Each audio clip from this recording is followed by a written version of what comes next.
Insemmilkom il-ġdid nilqakom għal programm News.mt.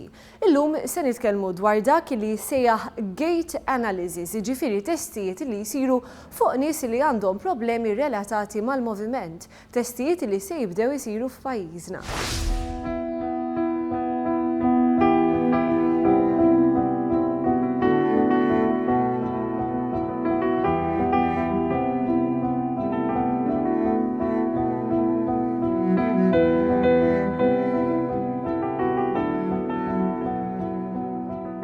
Ftehim bejn l-Università ta' Malta u d-Dipartiment tas-Saħħa se jippermetti biex testijiet li jsiru fuq pazjenti li jbagħtu minn problemi relatati mal-moviment jibdew isiru f'pajjiżna.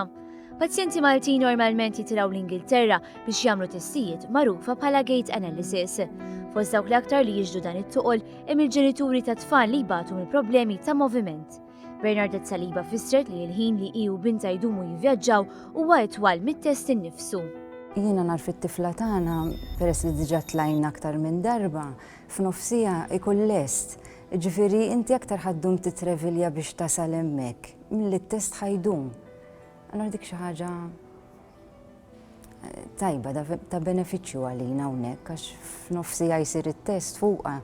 L-aħħar li tlajna daqshekk dam it-test fuqha. Infatti kellna nerġgħu naqbdu l-ajruplan għax inutli toqgħod hemmhekk imbagħad. Għal Xarmejn Mikallef in-nuqqas ta' aċċessibilità li tiltaqa' magħha meta ssifer ma' bina f'siġġu tar-roti hija sfida li hi ma tistax tikkontrolla. L-aċċessibilità. Għalija l-fatt li jiena kont ħanitlab tifel illi diġà hemm limitazzjonijiet fl-aċċessibilità tiegħu, limitazzjonijiet ta' mobilità. Għalija li kbar ħaġa l-iktar ħaġa importanti ma kienx kemm ħankolli spejjeż, kienet li jkolli post komdu għal dan it-tifel. Li fil-verità La l-ewwel darba meta tlajt, u waqqas it-tieni darba ma kelli. Apparti dan il-ġenituri sostnew li l-ammont ta' affarijiet li jridu jġorru magħhom jagħmel aktar diffiċli biex huma jivvjaġġaw mingħajr skariġġ. Għalhekk laqgħu b'mod pożittiv l-aħbar li t-test se jsir f'pajjiżna. Il-fatt li se jsir għal Malta huwa ħafna ta' benefiċċju għalina għax ma tridx daqshekk ħesil it-tellala l-walker, it-tellala l-buggy, il-krozzli, it-traveling ħafna. Għax għandek biss 3 sigħat it-taxi biex tmur Oxford. Il-fatt li jiena kont waħdi b'dan it-tifel kienet diġà ħajkolli problema jiena biex inkun nista' inġor wheelchair ta' tifel. Inġor tifel fil-wheelchair, inġor bagalja, inġor walking frame. Ovvjament inġor li l-nifsi ma da kollu. Mela kienet diġà problema għalija minn hawnhekk ta' kif ħanasal l-Ingilterra u x'se nsib hemmhekk minħabba kif kont. It-test se jsir f'Malta wara ftehim bejn l-Università u l-Isptar Mater Dei. Kollaborazzjoni li għandha lan li tistabbilixxi eċċellenza fl-analiżi klinika tal-mixi u l-moviment. Dan jipprovdi wkoll opportunità lil professjonisti kliniċi mid-Dipartiment tas-Saħħa li jipprattikaw u jiksbu esperjenza fuq sistema avvanzata ħafna li tanalizza il-moviment. Il-professur u inġinier Kenneth Camilleri spjega kif ix-xogħol li se jsir bejn l-Università u Mater Dei jaqgħad id-dinja tal-inġinerija ma' dik tas-saħħa. Meta l-inġiniera jiġu flimkien ma' nies kliniċi nibdew nidentifikaw problemi kliniċi u kif nistgħu nsolvuhom li ħafna bej wassal għal apparat ġdid li jistgħmel ħajja tal-bniema aħjar. Fi kliem il-kirurgu tal-ortopedija Charles Grishti dan l-użu tal-laboratorju tal-Università se jkun ta' vantaġġ ukoll għal professjonisti mediċi Maltin. Mezz oġġettiv, jiġifieri mezz li tista' tara quddiem għajnejk mill-grafs li joħorġu meta l-pazjent jimxi. Tal-mixja tal-pazjent. Għaliex mill-mixja tal-pazjent tista' tinduna x'hemm ħażin u x'mhux ħażin. Grixti żied jgħid kif qed isiru wkoll testijiet li juru l-attività elettrika u l-moviment tal-ġogi. Mbagħad il-kirurgu jara r-rapporti kollha tal-bioengineer u tal-physiotherapist u jipplenja l-operazzjoni tiegħu għall-pazjent. Bernardet Saliba tispjega kif ir-riżultat ta' proċess bħal dan huwa tanġibbli. Binta għamlet kambjament għall-aħjar.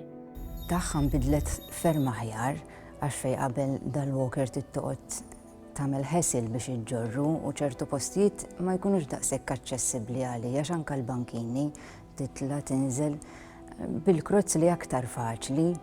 Għax waħda żomm bil-krozz law kultant ngħinha jinblit l-oħra. Ċertament il-kollaborazzjoni bejn l-Università u d-Dipartiment tas-Saħħa se taffi mhux biss mill-pis fiżiku minn fuq dawn il-ġenituri, iżda taffi wkoll mill-istress li għaddu minnu huma u wliedhom.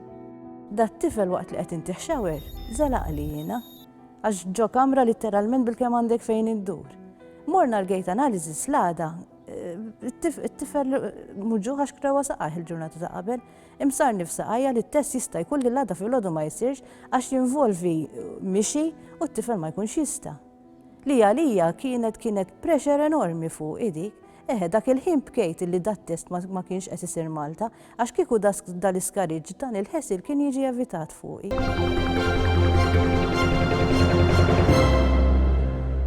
Inbidlu is-suġġett, il-Kummissjoni Ewropea għall-ewwel darba qed tipproponi li jitħaddem mekkaniżmu li jindirizza sitwazzjonijiet ta' emerġenza fil-frontieri.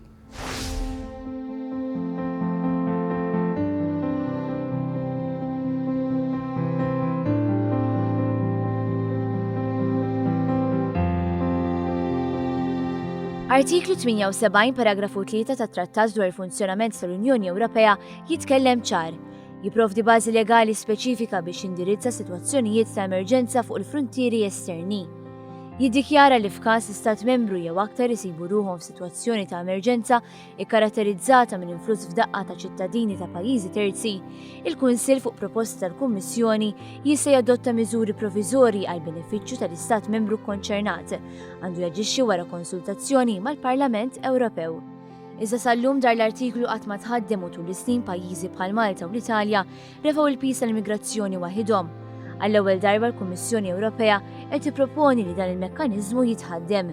Hemm proposta l-deċiżjoni tal-Kunsill biex tkun skattata rilokazzjoni ta' emerġenza ta' 40,000 persuna mis-Sirja u l-Eritrea fi bżonn ċar ta' protezzjoni internazzjonali mill-Italja u l-Greċja. Fiċ-ċirkostanzi attwali l-Kummissjoni tikkunsidra li l-Italja u l-Greċja jidhru li jissodisfaw il-kriterji għall-attivazzjoni peress li jħabtu wiċċhom ma' flussi migratorji eċċezzjonali. Fl-2014 f'Italja kien hemm 277% żieda fil-qsim irregolari tal-frontieri fuq l-2013. Kien hemm żieda kostanti wkoll fil-Greċja b'żieda ta' 153% fl-taqsim illegali tal-frontieri fl-2014 meta mqabbla ma' dawk fl-2013. Il-proposta qiegħda ssir bħala parti mill-Aġenda Ewropea dwar l-immigrazzjoni imħabbra ftit tal-ġimgħat ilu. Il-Kummissarju Ewropew għall-Immigrazzjoni Dimitris Avramopoulos qal li l-użu ta' dan l-artiklu huwa wieħed mill-ewwel passi ta' din l-aġenda. We are moving from policy planning to policy making. We are taking concrete actions. This new step underscores the Commission's determination and commitment to implement the agenda. Żgur li l-Maltin jistaqsu fejn kien dan il-mekkaniżmu meta pajjiżna affaċċa sitwazzjonijiet simili fil-modi. Il-Kummissarju Ewropew ma qax lura milli jwieġeb il-mistoqsija biex ikkonferma bidla fl-attitudni tal-Unjoni Ewropea. Malta faced a similar situation in the past and was supported, but not in the same way. We learned from this experience. This time, we are ready to propose emergency measures in other member states and if other member states also face a sudden influx of migrants. Il-Ministru tal-Intern Carmelo Abela qal dan il-kliem tal-Kummissarju jirrifletti dak li kien qal meta kien ġie jżur Malta. Huwa konfortanti ħafna li Avramopoulos, il-Kummissarju responsabbli mill-immigrazzjoni, jagħmel ta' tip ta' kumment li għennet anke meta kien f'pajjiżna għamel dikjarazzjoni b'saħħitha ħafna fejn qal li Malta mhux se titħalla waħedha. Malta l-sena li għaddiet kellha l-inqas numru ta' waslit f'bosta snin ukoll se tagħti s-sem tagħha. Dan billi se tieħu 175 immigrant mill-Italja u 117 mill-Greċja fuq medda ta' snin. Anke f'dan il-rapport li jidher li se joħroġ minn naħa tal-Kummissjoni, Malta wkoll qed tissemma għalkemm maħniex qed nintlaqtu daqs kemm qed jintlaqtu żewġ pajjiżi oħrajn. U allura f'każ però li naturalment fi żmien li ġej din it-tendenza tinbidel u Malta allura tkun ukoll milquta kif qed jintlaqtu pajjiżi oħrajn, il-Kummissjoni Ewropea diġà tagħmilha ċara li Malta tibbenefika bl-istess mod kif qed jibbenefikaw jew kif ser jiġi propost li jibbenefikaw iż-żewġ pajjiżi l-oħrajn. Il-Ministru tal-Intern Carmelo Abela qal li dan il-pass jagħti serħan il-moħħ għal dak li jista' jinqala. Allura nħoss li dan huwa pass pożittiv li l-Kummissjoni tirrikonoxxi r-rol ta' Malta u li l-Kummissjoni se tkun lesta li f'każ ta' bżonn tgħin lil Malta bl-akbar qawwa ngħidlek. Fuq kollox dan il-pjan se jkun qed joffri sens ta' solidarjetà ma' dawk li qasmu l-ibra bit-tama ta' ħajja aħjar. The agenda does not only address the situation in the Mediterranean, nor does it only deal with the distribution of asylum seekers across the European Union. The agenda is a balanced package based on a very simple principle. Extend a helping hand to those in need and strive to attract those we need. Kif anki kien ippropona l-Kunsill Ewropew li kien tlaqqa b'urġenza fi Brussell, brabta mal-ġlieda fil-konfront ta' min jitraffika n-nies qed isiru pjanijiet fi Brussell biex tiġi rfinuta l-operazzjoni li fil-mira tagħha għandha lil dawn in-nies. We shall also reinforce the investigation and prosecution of criminal networks of smugglers. We need to improve asylum processing.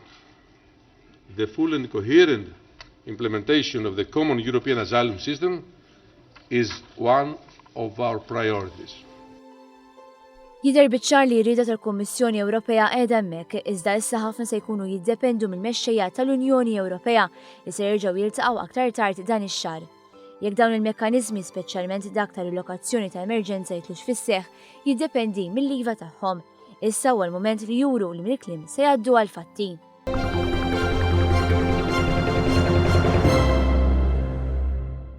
Dan il-programm tistgħu terġgħu tarawh billi żżuru ċ-channel tagħna fuq YouTube hemmhekk isibu l-programmi kollha mxandra sissa. Il-Kamra tal-Aħbarijiet kontinwament taġġorna wkoll il-paġna Facebook tagħha. Grazzi tal-li kontu magħna l-kumplament tas-serata tajba.